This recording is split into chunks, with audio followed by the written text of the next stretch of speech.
Nous avons vu plusieurs fois l'intérêt d'avoir dans votre communauté des moments synchrones animés par les membres. Alors, est-ce qu'il faut privilégier les ateliers participatifs ou plutôt les présentations faites par des membres? Eh bien choisir et surtout bien les combiner, eh bien, ça peut transformer complètement la dynamique de votre groupe. Je suis Jean-Michel Cornu, spécialiste de la coopération de l'intelligence collective.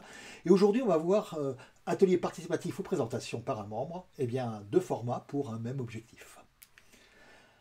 Alors, deux formats, c'est pour deux dynamiques effectivement au départ différentes, hein, puisque l'atelier interactif, ça permet de produire ensemble, ici, maintenant, donc au moment synchrone bien sûr.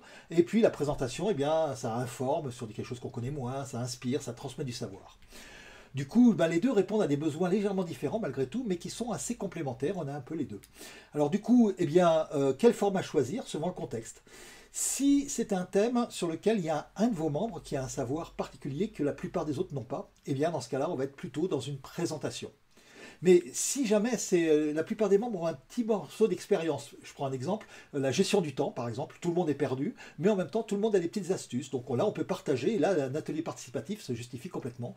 Donc la différence entre les deux, eh bien ça va être, est-ce qu'on va avoir un savoir qui est spécifique à quelqu'un, ou alors des petites briques que l'on va partager ensemble.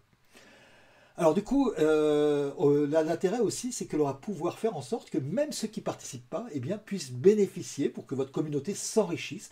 Et donc, il va falloir passer simplement de la rencontre à faire une ressource. Comment on va faire ça? Alors, on n'a pas beaucoup de temps pour faire ça après la rencontre, donc il va falloir pouvoir faire ça de façon la plus automatique possible. Alors d'abord, on ne veut pas un compte rendu, hein, un compte rendu c'est quelque chose que personne ne lit et qui prend beaucoup de temps à faire, donc c'est pas forcément la meilleure chose. Mais par contre, eh bien, ça peut être au contraire des ateliers participatifs. Alors je vous ai fait une petite formation qui reprend des éléments, des trucs d'animation, petite formation gratuite sur les ateliers 3P, donc les ateliers participatifs prêts à produire, où ces ateliers-là, on n'a rien à faire avant, rien après, puisque justement on n'a pas le temps, mais pendant l'heure et demie à peu près que va durer l'atelier, eh bien on va produire une ressource qui, elle, sera totalement lisible, y compris par quelqu'un qui ne l'a pas vu ailleurs, et qui va permettre d'apporter de la richesse à votre communauté. Et puis quand c'est une personne qui présente, eh bien on pourrait avoir quelqu'un qui prend des notes et puis après qui les remet, etc. Mais c'est un petit peu compliqué. Alors on peut aussi utiliser l'IA, l'intelligence artificielle. Par exemple, si vous utilisez Zoom, eh bien il va vous faire un résumé, un certain nombre de choses.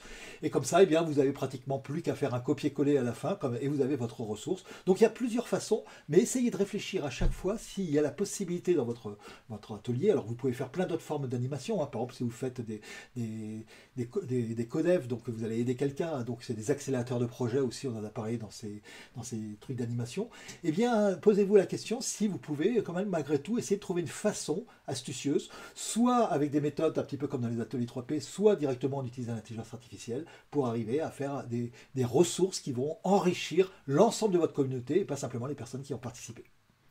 Et bien sûr, vous allez diffuser ces ressources dans votre espace de partage, hein. Maintenant, vous savez que c'est le lieu sur lequel eh bien, on va retrouver toutes les informations. Qu'est-ce que c'est que votre communauté? Quelles sont les différentes rencontres prévues? Et quelles sont les ressources disponibles? Et donc ça vous permet évidemment de mettre à disposition de tous vos membres de façon très facile un résumé avec le même endroit, ce que certains d'ailleurs appellent une gare centrale. Alors, à vous de jouer. Avant d'organiser votre prochain moment synchrone, eh bien, posez-vous cette question. Est-ce que la personne qui a proposé quelque chose, c'est la seule à connaître une expérience qui peut être précieuse à partager? Dans ce cas-là, on va faire effectivement une présentation. Ou alors est-ce que finalement, eh bien, c'est un thème sur lequel eh bien, même la personne qui anime, des fois d'ailleurs, même ne connaît pas du tout, ou alors a des petits bouts, mais pas forcément tout, et que chaque membre eh bien, pourrait enrichir. Et dans ce cas-là, eh bien, vous allez pouvoir favoriser plutôt la coproduction dans un atelier.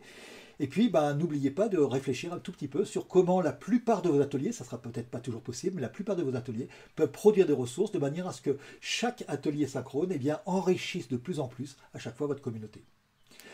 Alors n'hésitez pas à me dire comment vous avez mis ça en œuvre dans les commentaires, ça aide beaucoup ces trucs d'animation à être plus visibles grâce aux différents algorithmes. Vous pouvez bien sûr eh bien, vous abonner avec la petite cloche pour être prévenu des prochaines vidéos si vous êtes sur YouTube, mais également eh bien, vous pouvez liker, et là vous pouvez liker que vous soyez sur Facebook, sur LinkedIn, quel que soit l'endroit où vous me suivez, sur mon blog ou tous les blogs amis. Vous pouvez bien sûr republier ces blogs, ces vidéos, elles sont libres de droit dans le sens elles sont Creative Commons, donc vous pouvez les republier, il suffit juste de citer la source. Et puis, ben, je vous donne, vous pouvez également télécharger donc mes conseils personnalisés, un guide dont vous êtes le héros en fait, que vous ayez une communauté ou simplement un projet de communauté. Eh bien, je vous poserai quelques questions et en fonction de vos réponses à vos questions, la taille actuelle, l'étape d'avancement de votre communauté, etc. Eh bien, vous aurez des conseils extrêmement personnalisés, adaptés à votre communauté. Et quant à moi, eh bien, je vous donne rendez-vous la semaine prochaine pour un nouveau truc d'animation.